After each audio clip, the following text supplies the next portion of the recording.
السلام عليكم ورحمة الله وبركاته.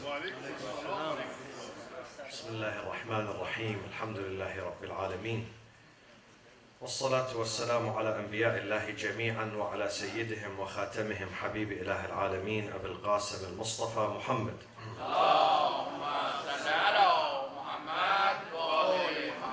وعلى أهل بيته الطيبين الطاهرين المعصومين الذين أذهب الله عنهم الرجس وطهرهم تطهيرا. وبعد، فقد قال تعالى في كتابه الكريم: أعوذ بالله من الشيطان الرجيم، بسم الله الرحمن الرحيم: والذين استجابوا لربهم وأقاموا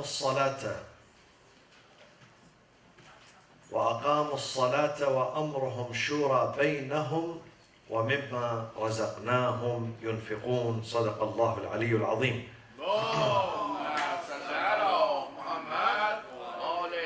The Islamic community and Islamic society has four structural foundations, four pillars, four main pillars. Pillar number one is the sovereignty of God. They submit to God. These four foundations and pillars are mentioned in this brief verse in chapter 42. Chapter 42 is the consultation chapter, Surah Shura, consultation. So in this brief verse that I recited, which is verse number 38, chapter 42, verse 38, there are four important foundations for any Islamic community, any Islamic society. For that society to flourish and prosper and provides protection and dignity for its members, it has to have these four foundations. Number one foundation is the sovereignty of God. What does that mean? It means that God is sovereign. وَالَّذِينَ اسْتَجَابُوا لِرَبِّهِمْ. We are responsible before God. God is the highest authority of the society. Because God is a very good God. God does not have a prejudice. God is not unjust. God is very wise. In some countries, the highest political authority, he wakes up at 5 a.m. in the morning and he sends some foolish tweets. This is the highest authority. God does not do that. God speaks wisdom. God speaks the truth. God speaks what is good for the entire humanity. And he never discriminates. He never distinguishes between his servants. He loves all people. So we submit to him. This is number one. The first pillar and the first foundation is to submit. استجابوا لربهم. Those who respond to their Lord and they submit to him. They don't argue with him. They understand God. They have good relationship with him. وَالَّذِينَ اسْتَجَابُوا لِرَبِّهِمْ. So that society has to declare, أَشْهَدُ أَن لَا إِلَهَ إِلَّا اللَّهِ. No Lord, no power, no authority in this universe, but it's for God. God is my authority. I follow him. I follow what he says. And God is not going to tell me something wrong. Never ever. Some people worry about God. How if God tells you to do something wrong? God would never tell me to do something wrong. If he tells me to do something wrong, he's not God. He would cease to be God. God always, وَمَنْ أَصْدَقُ قَوْلًا. Who's better and more honest and truthful and accurate and right than God? Nobody.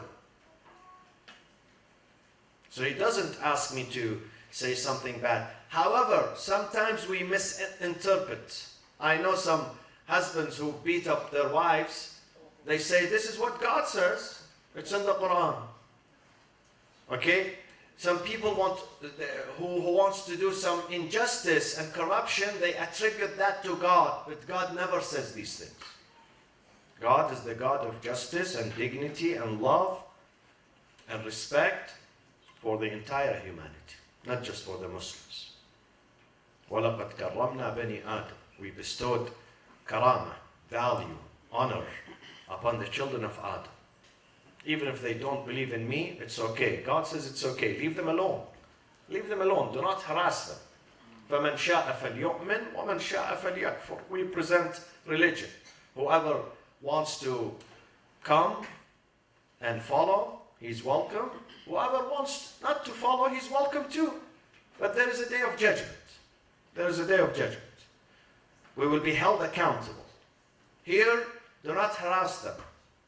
Do not punish anyone if he's not worshipping God. Don't. Leave them alone.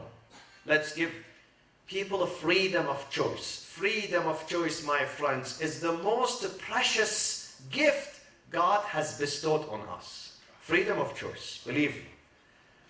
In some societies where they do not have freedom of choice, they treat people like animals.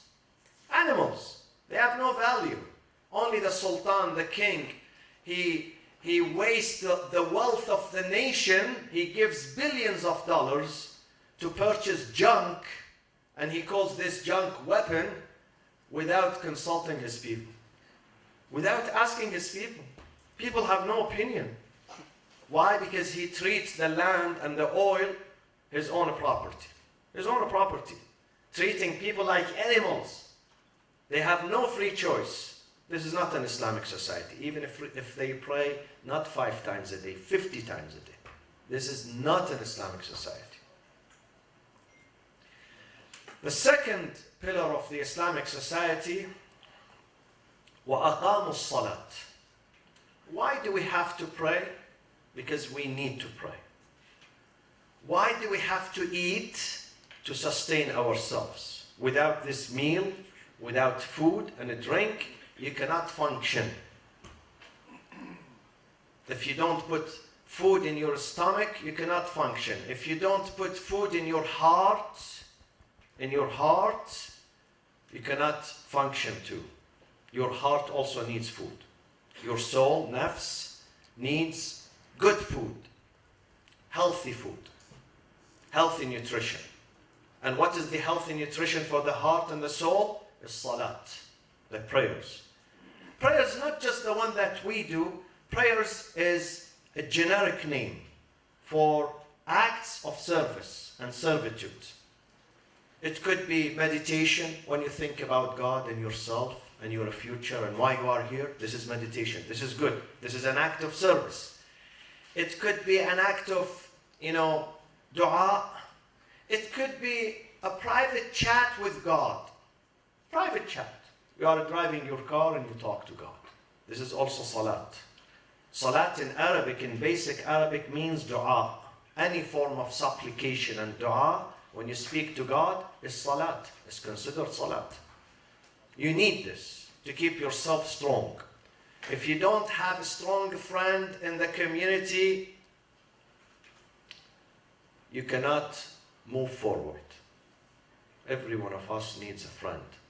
And the best friend who would not let you down, never would disappoint you any minute. Whenever you call him, he's there, is God. Sometimes the closest friends to you, they never answer you. They turn against you. They shut their phone. They say, I don't want to talk to anyone. Leave me alone. But God never does this. So trust God. Put your trust in God. Put your absolute trust in God. Put your trust in people, but not absolute trust. See, this is the difference. We trust people and we trust God. But the way we trust people, it's not absolute trust. The way we trust God, it has to be absolute trust. Al-i'timadu al-mutlaq ala Allah.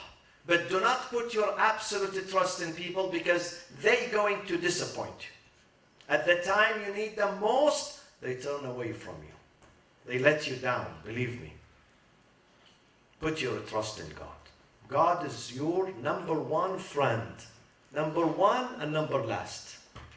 The first and the last is God. He would never disappoint you. He would never be absent. He would never shut his phone and say, leave me alone today. Don't talk to me. I'm unhappy with you. He would never say that. وَإِذَا سَأَلَكَ عِبَادِي عَنِّي فَإِنِّي قَرِيبٌ. I am close to them. أُجِيبُ دَعْوَةَ الدَّاعِ إِذَا دَعَانِ. So the second pillar of the Islamic society is prayers and supplication and connection with God. Communication. Today communication is very important. No individual, no family, no corporation, no entity, no organization can exist without strong and good communication. Therefore, we cannot exist and be happy without good communication with God. And the nights of communication are coming soon. Layali al-Qadr. These are nights of communication. Some people call them nights of power, which is good. You get empowered. You get empowered by faith. Some people call them the nights of destiny, where our destiny is going to be determined, which is also good. I call them the nights of communication with God. That's the second. The third, وَأَمْرُهُمْ شُورَى بَيْنَهُمْ. I'll put this on the shelf for 2 minutes, and I'll go to the fourth one. I'll come to the third one. أَمْرُهُمْ شُورَى بَيْنَهُمْ. The fourth one, وَمِمَّا رَزَقْنَاهُمْ يُنْفِقُونَ. With the prayers has to come spending. Prayers alone does not work. Prayers is between you and God. But God says, you have also to establish people with relationship with people who are around you. Through infaq, through spending, through reaching out to people around you. Especially the poor and the needy. You have to pay attention to it. You have. In the month of Ramadan, if you don't do this throughout the year, in the month of Ramadan, remember, in your country, back home, in your village, here, somewhere else, this family, this group, those orphans, those disadvantaged, those forgotten, they need help. Pay attention to them. It makes you more human. When you pay attention to the less advantaged, you become more human. You start enjoying life more and more and more. You don't get depressed, believe me. The best solution for depression is spending, is giving to others, sheltering others. The more you shelter, the more you save, the more you protect, the more you share, the more you pay attention, the happier you become. Many people get depressed. They have money. They have money and they have friends, but they are still depressed. And many people don't have many friends. Neither much money, but they are always smiling and always optimistic and always happy and always energetic and always working because they share. And this is a verse in the Quran. This is not my theory. Don't think that I'm creating this theory. This is خذ من أموالهم صدقة تطهرهم وتزكيهم بها وصل عليهم. صل عليهم, when they give charity, bring them peace. Salat is peace. وصل عليهم إن صلاتك سكن لهم. Ya Rasulullah, when you pray for them, it brings second. Second means tranquility and peace. سكن لهم. So when they pay charity, you pray for them, and your prayers is turning into tranquilizers, spiritual, not material, not pills that you purchase them from the pharmacy, antidepressants, no. Tranquilizers, spiritual tranquilizers. Inna salataka sakanun lahum. Brings them peace and happiness and joy. So reach out to others, especially in the month of Ramadan. I know our soul tells me, no, don't spend, don't give, keep it, save it, but don't listen. Here, don't listen to your soul. Don't listen to your soul. Then we come to the third pillar, which I jumped. Now I go back to it. وَأَمْرُهُمْ شُورَى بَيْنَهُمْ. أَمْرُهُمْ, their affairs in the community has to be a consultation among them. Consultation is against dictatorship. Beginning with the family. In the family, The family is made of a father and a mother, husband and a wife, and children, whether 1 or 5 or more. They have to implement consultation, shura. Shura. Shura means that they have to speak to each other and they have to consult. And when something important comes up, they have to discuss it. The husband has to discuss that with his wife. The wife has to discuss that with her husband and her kids. They have to discuss it. They have to give their opinion. This is the adab, the manners, the teachings of this book. In the family, when you have something important, when you are about to make an important decision, you have to get them on board. Members of the family, they have to sit and discuss this. Discuss it among themselves. They should not make a decision, hasty decision with no consultation. This is called dictatorship. We think dictatorship is only in the presidential palace, only in politics. No, sometimes it's in the family. In the family, one of them, sometimes the father, sometimes the mother, sometimes one of the kids, their son, their daughter. They make decisions without consultation. This is not good. وَأَمْرُهُمْ شُورَى بَيْنَهُم. They should consult. مَا خَابَ مَنِ اسْتَشَارَ يَقُولُ أَمِيرُ الْمُؤْمِنِينَ عَلَيْهِ الصَّلَاةُ وَالسَّلَامُ. Someone whose habit is to consult is not going to be disappointed. مَا خَابَ. Always he or she would reach the best answer, the best solution. So this is on the family level. You come to the community level also, whether it's a masjid, community center, corporation, whatever it is, they have to consult. They have to reach the decision through consultation, through asking people, surveying people. What do you think? What should we do? Something good in America during the elections, these ballots that goes to the elections and you give your opinion about it, whatever it is, something that is relevant to your life, it touches your life. So they ask the people.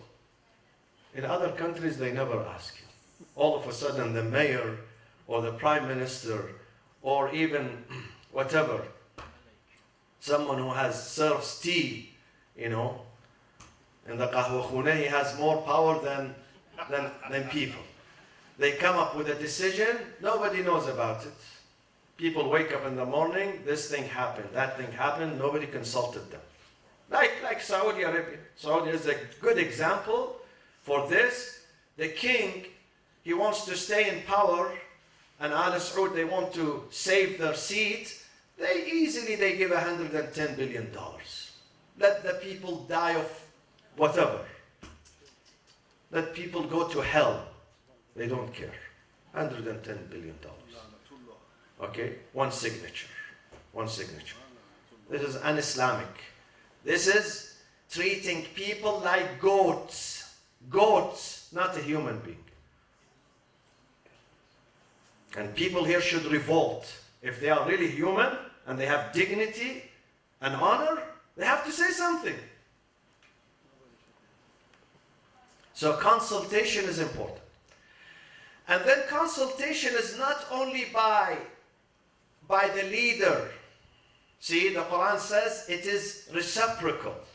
2 ayahs in the Quran we have. In Surah Al-Imran, Allah says to the leader, وَشَاوِرْهُمْ فِي الْأَمْرِ. The political leader has to consult his subjects. Before doing anything, he should consult his subject. وَشَاوِرْهُمْ فِي الْأَمْرِ.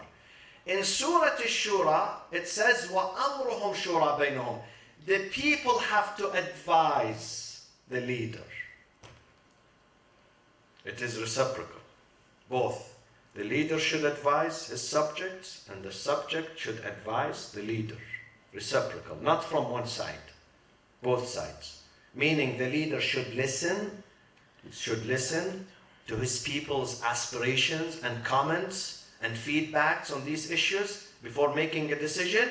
And they also should listen to him sometimes. وَأَمْرُهُمْ شُورَى بَيْنَهُمْ. And if we do not implement Shura, my friends, in our societies, we are not going to move forward. Believe me, we're going to remain backward communities. Backward communities. Now, there are certain places, Quran says, here in these certain areas, there is no consultation. What are these areas? Matters of religion. Whether the prayers should be 5 times a day, or we increase it to 7 times, or we reduce it to 3 times. This is not our business. Here, there is no room for consultation. Whether the month of Ramadan should be 30 days or make it 60 days, because we are enjoying the iftar, mashallah, here in the masjid. Let's make it. One time I went to a community in another state, and they were happy, 30 nights, mashallah, Ramadan. They were collecting money, and the iftar was good. So they said, Sayyid, can we go on and for another 30 days? I said, no, I want to go back to my wife and my kids. You stay here another 30 days. Yeah. Here, we cannot make shura here. Here, Allah said, this is the number, and I am giving you the text. And one of the areas that there is no shura, God is not going to consult the people regarding that matter, is the concept of what? Imama and khilafah. God says, listen, I have experience. No matter how you choose, listen, before I say this, there is a difference between a president of a country, prime minister, and the imam. Big difference. Imam is appointed by God, divinely appointed. This is a divine office. The president is not a divine office. For the president, you may elect the president. Islam does not say don't go to the ballot box, don't elect a president, don't elect prime minister, don't elect this political party. No, participate. But Islam says this is different from that office. That office is permanent. That office is made and created and chosen and appointed by God. While these offices here, this president and that president, we make them today, tomorrow we dismantle them. People today, they elect this president, tomorrow they may impeach him because he commits something gross. He violates the Constitution. So there is a difference. There is a difference. Because someone tells me that for a country in Islam, do you want God to appoint the president? No. No, God doesn't appoint a president. God says, you people, you decide. This is a small office, limited office. We are speaking about imama and khilafah, which is universal, not regional or local, universal. إِنِّي جَاعِلُكَ لِلنَّاسِ إِمَامًا, for mankind, not just for this country or that country. Here, the difference between the two schools, the school of Ahlul Bayt and the school of the companions, is that we believe that this office is not opened for shura or consultation. And this is exactly what the greatest scholars of Sunnis acknowledge. I read for you what Al-Imam Al-Razi. Razi is the greatest ever Sunni scholar, mufassir of the Quran, exegist on the Quran, the Razi. Tafsir al-Razi is the greatest. He says in his book, he says, when God sent a text and he says, you have to do this, we cannot contest that or counter it with our own opinion, with our own ijtihad. Ijtihad means juristic reasoning, the reason of the jury, the reason of someone who's expert. You cannot counter it because there is text there. God says, I am telling you to do this. You can't come and say, let's open it for consultation. I have given you the answer. My answer is very plain, very clear. You have to do this. So you can't open it for discussion. And one of these areas is the area of khilafah and imam. Where is the evidence? Some people are going to ask you about the evidence. Where is the evidence that the imam has to be appointed by God, or the caliph has to be appointed by God, and there is no room for consultation or shura? The evidence is in the Quran, in Surah Al-Qasas, chapter 28, verse 68. وَرَبُّكَ, listen to this. وَرَبُّكَ, your Lord. يَخْلُقُ, creates. يَخْلُقُ مَا يَشَاءُ, whatever he likes. وَرَبُّكَ يَخْلُقُ مَا يَشَاءُ وَيَخْتَارُ, and he chooses for leadership. Our imams, the imams of Ahlul Bayt, Imam al-Baqir and al-Imam al-Sadiq, alayhim as-salatu was-salam, they say the term choose means for leadership, for imam. وَرَبُّكَ يَخْلُقُ مَا يَشَاءُ وَيَخْتَارُ, he appoints, he chooses. مَا كَانَ لَهُمُ الْخِيَرَةِ, khiyara means choice. We don't leave the choice for the people to decide. Are you with me? Allah says, I decide who is going to be the imam, the caliph. Yes, you can choose your president, your prime minister, but when it comes to khalifa and imam, this is my job, this is my area. This is my jurisdiction. I don't leave it for you to decide. وَرَبُّكَ يَخْلُقُ مَا يَشَاءُ وَيَخْتَارُ وَيَخْتَارُ. وَيَخْتَارُ means للخلافة, للإمامة. وَيَخْتَارُ مَا كَانَ لَهُمُ الْخِيَرَةُ مِنْ أَمْرِهِمْ. I don't leave the khiyara means the choice for people to decide. Because people are going to fight. This is exactly what happened after the Prophet. Bani Taym, they want Abu Bakr to be the leader. Bani Uday, they want Umar to be the leader. Bani Ansar, they want this guy. And there was a fist fight inside Saqifa, fist fight. Nobody knows about this. 99.9% of the Muslims, they don't read their history. Believe me, they don't read their history. They don't know what happened. But when you read it in a book, well, people got together after the death of the Prophet and they appointed Fulan and he became caliph. Congratulations, and people started clapping. And it's not like that. There was a fist fight inside Saqifa. There were violence. People don't know. This is not consultation. This is not consultation. This is a Saudi style consultation. Bani Saud, Al-Saud style. Okay? So that is not open. Why? Because God says this belongs to me. And now, let me end up with this.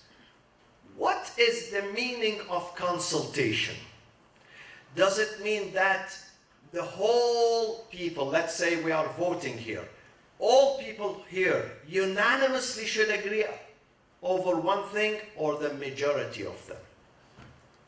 Which one? Let me make a vote and see which one you say. Majority.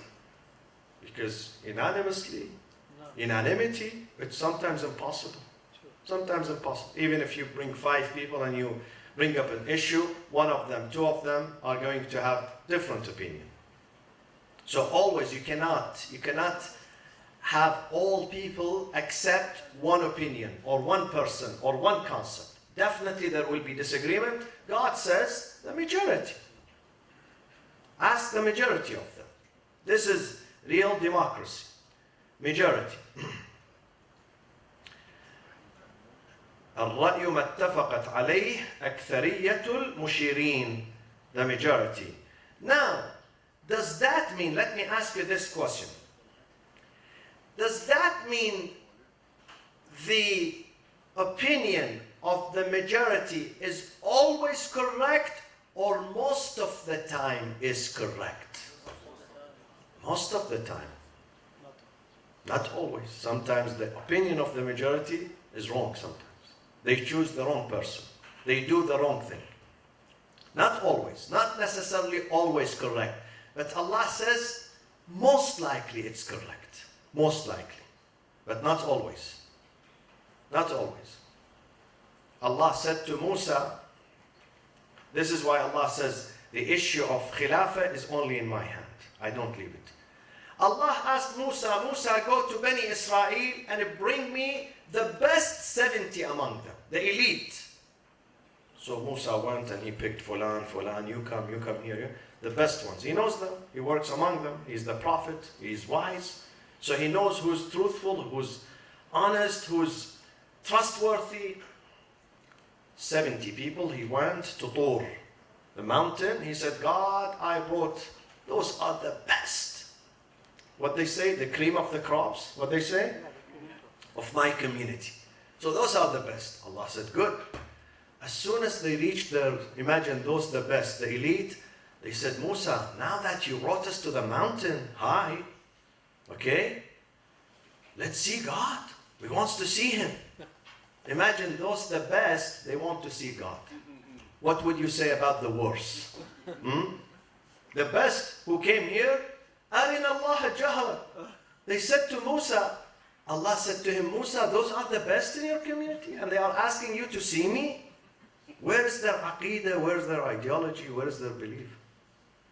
Okay? So, always we don't know whose. Sometimes we make a decision, but not necessarily is the best. However, we still have to consult.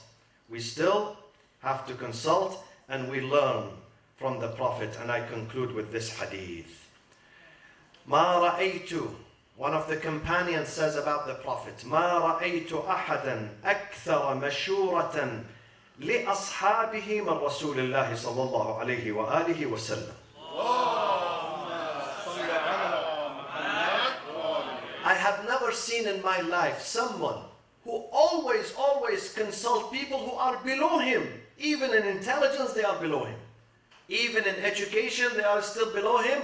But yet he goes and he asks them, what do you think about this? What should we do about this? What should we do? You know, in the battle of Uhud, the Prophet said, Quraysh are coming to attack us. So my opinion is to stay in town. Once they invade the town, we can ambush them. We are good at ambushing them. But the Sahaba, the majority of them, they said, no, Ya Rasulullah. We believe that we have to go outside the town. Okay, we confront them outside. The Prophet said, our number is smaller than their number. We cannot confront them. But the best way is like the guerrilla fighting, okay? Guerrilla wars. Have you seen them on movies? So when they come inside, we ambush them.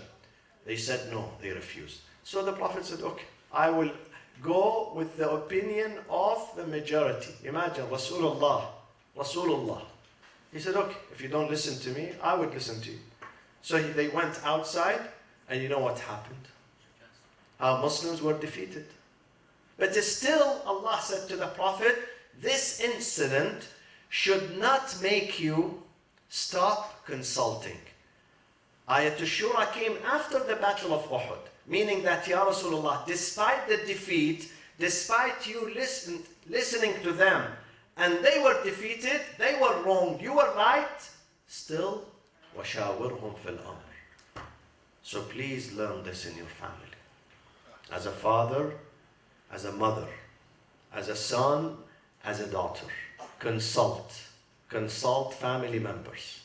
If you work in a company, in a shop, in a corporation, wherever you work, with whomever you deal, consult.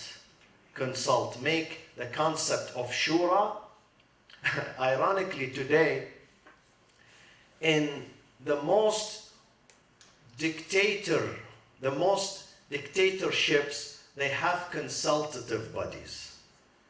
Saudi Arabia, do you know that? They have Majlis al-Shura, which has, alhamdulillah, the only thing they eat dates and they drink coffee, alhamdulillah. That's their job. It's a figurative decoration. It's not real. And we also, some masajid, Islamic center, they have board, they have consultative, but they don't consult. This is not good. When you do this, you have to consult. It has to be genuine. It has to be real. You have to have value for those, even if they disagree with you. Even if people disagree, they say your opinion, they say something else. Still, you have to have openness and tolerance to accept people even when they disagree with you. اللهم اغفر للمؤمنين والمؤمنات والمسلمين والمسلمات الأحياء منهم والأموات تابع اللهم بيننا وبينهم بالخيرات. My friends, Haj Samir mentioned about this. This fundraising is for the hospital. Hospital of Imam al-Mahdi took, Imam al-Hujjah in Karbala, took 10 years to build. From 2007 until 2 weeks, exactly 2 weeks ago, 2017. 10 years and $30 million. And the hospital is treating people who are poor, needy, orphans free. And healthcare in Iraq is not cheap. It is expensive. But the hospital is treating them and giving them medicine, so they don't spend any penny. Poor, needy, and orphans. So if you'd like to give some charity, this is a worthy cause. On Sunday, 11, at this hotel, DoubleTree by Hilton in Irvine. We will see you there at 6:30, inshallah. Please raise your hand. Let's recite Amman Yujib al-Muhtar for many people, especially our dear sister Hajja Fatma Saleh, who really needs your dua and your istighatha during these holy nights of Ramadan. أعوذ بالله من الشيطان الرجيم. بسم الله الرحمن الرحيم. أمن يجيب المضطر إذا دعاه ويكشف السوء. أمن يجيب المضطر إذا دعاه ويكشف السوء. أمن يجيب المضطر إذا دعاه ويكشف السوء. أمن يجيب المضطر إذا دعاه ويكشف السوء. أمن يجيب المضطر إذا دعاه ويكشف السوء. يا الله من على مرضانا بالشفاء والعافية، المريضة المنظورة اللهم ألبسها ثوب الصحة والعافية، وعجل في فرج سيدنا ومولانا صاحب العصر والزمان. Inshallah, the first night of Qadr is going to be Tuesday night, inshallah. Tuesday, June 13th, yes? June 13th, inshallah, this is the first night. The second night will be Thursday, June 15th, and the grand night of Qadr, Saturday, June 17th, inshallah. For those shuhada who were fallen today, Wednesday, in Iran by ISIS, by those criminal thugs who killed many innocent people, please remember them in Surah Al-Fatiha, مع الصلاة على محمد وآل محمد.